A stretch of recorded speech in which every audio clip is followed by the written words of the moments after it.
Well, folks, it's time to kick it old school. So you can feel cool. Give it to me, baby. Baby. Yeah.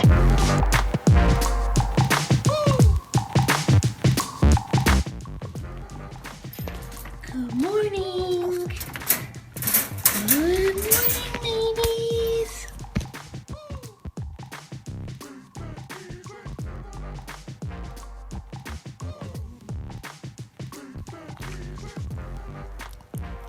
Oh yes. Oh yes.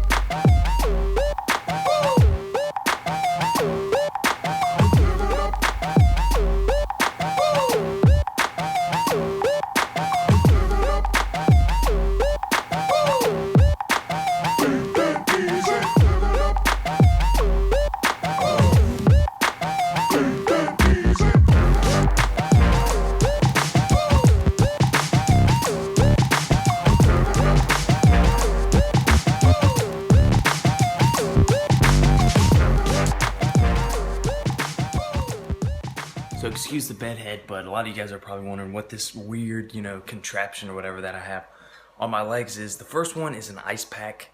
Went a little too hard on leg day the other day. Have a, a slight, kind of feels like a strain in my hamstring, which my hamstrings, once you strain a muscle, it's much more easily strained again. And so it feels like every couple months or weeks or whatever, I strain my hamstring a little bit. This one's not bad, so some ice, some heat over the next couple days. I should be good by Wednesday, which is my leg day. And the second thing is just a resistance band wrapped around my knees. And what this does is, a lot of people who just sit around all day, whether it's an office job or going to school, tend to have inactive glutes, which means their glutes aren't firing correctly. And this is definitely the case for me. When I squat, the prime movers in the squat are the glutes and the quads. When I squat, I feel it just in my quads, not in my glutes at all. Except for every once in a while where I'll feel extremely strong, extremely powerful, feel like I could squat 500 pounds. And it's because my glutes are activating or they're firing correctly. And so what this band is supposed to do is, it's constantly pulling my knees together.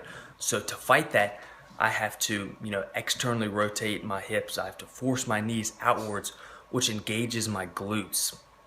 And it's a very light band, so it's not really taxing, my muscles. I don't really feel tired from it, but I have to kind of constantly keep the glutes engaged. And this is supposed to help people with, quote, sleepy glutes, get them firing correctly so that when they do go into squat and everything, then they can use the right muscles, use all of their muscles. And of course, I'm hoping that it will allow me to lift more weights once I can utilize my glutes properly. I actually did order a hip circle, which I know a lot of you guys are familiar with that from Mark Bell's, howmuchbench.net. It's specifically designed. So I'll be, wearing that when I just do my schoolwork, and I'll also be incorporating that into my warm-ups and also wearing it during my warm-up sets of squats because I think it will be a great tool for just increasing how much muscle I can use in the lifts, which then of course will increase how much I can lift.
See you later. Bye-bye.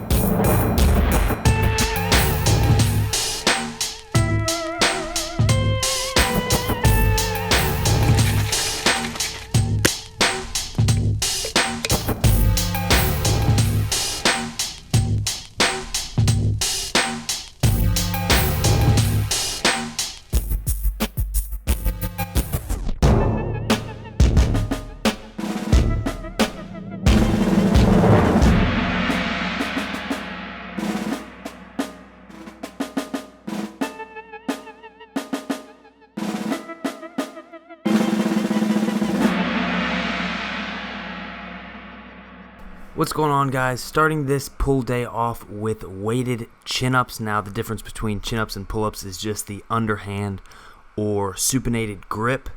And you might be asking, why am I doing this over other pull-up variations? And the simple answer is because I haven't ever done these. I've added these in as my primary back movement on my pull days, and I'm going to progress them for a couple months and then see how my body reacts. So everybody's body will respond differently to different exercises. You know, certain people can't activate the right muscles doing certain exercises, and then of course, you know, they won't get any results from them. So it's best to try out different exercises, see what works for your body. Now, obviously, if you just do one exercise one week, a different one the next week, you're not going to know whether or not that exercise is really doing anything. So it's best to keep almost your whole routine constant and then just change one variable at a time to see, you know, what changes it causes. Another new addition to the routine is this one arm cable row. Now, previously I was doing both arms at the same time, but we switched to single arm just to, you know, prevent any imbalances. Plus, this really allows you to focus on the contraction of the actual muscle. You know, with when you're using both hands, a lot of times what can happen is you focus too hard on the actual movement, you know, just moving your arm backwards, and less on actually using the appropriate muscles. So with this, really allows you to focus on using the right muscles and then also prevent any imbalances from side to side. Because if you're using both hands all the time, then, you know, one side, the stronger side, may want to take over. Now, here's another new thing we added to the program. What we're doing is we gave ourselves a rep number. This case, it is 40 reps, and we're timing ourselves to see how long it takes to get 40 reps. Now, the sets and the reps don't matter. We just want to get this done as quickly as possible, and then every week try to beat our time. This is going to do a couple things. One is it is extremely taxing, so it's just really going to exhaust the muscle. Two, it's going to make us really good at pull-ups because, you know, it's just so many repetitions, so much practice for the movement. And lastly, it's going to increase the lactic acid threshold of the muscle. So what happens is when you're lifting weights, you know, you have a couple different energy systems of the body. I'll get into that in a separate video. But when you're, you know, performing heavy movements, typically you use the creatine phosphate system, and then you switch over into the other lactic acid system. So basically, you release lactic acid. That's what creates that burning sensation in the muscle.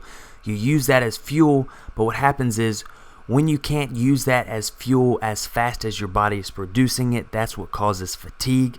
So basically, we're increasing the body's ability to metabolize that released lactic acid, making us be able to do, you know, more reps, sets, and weight and all that before, you know, fatigue sets in.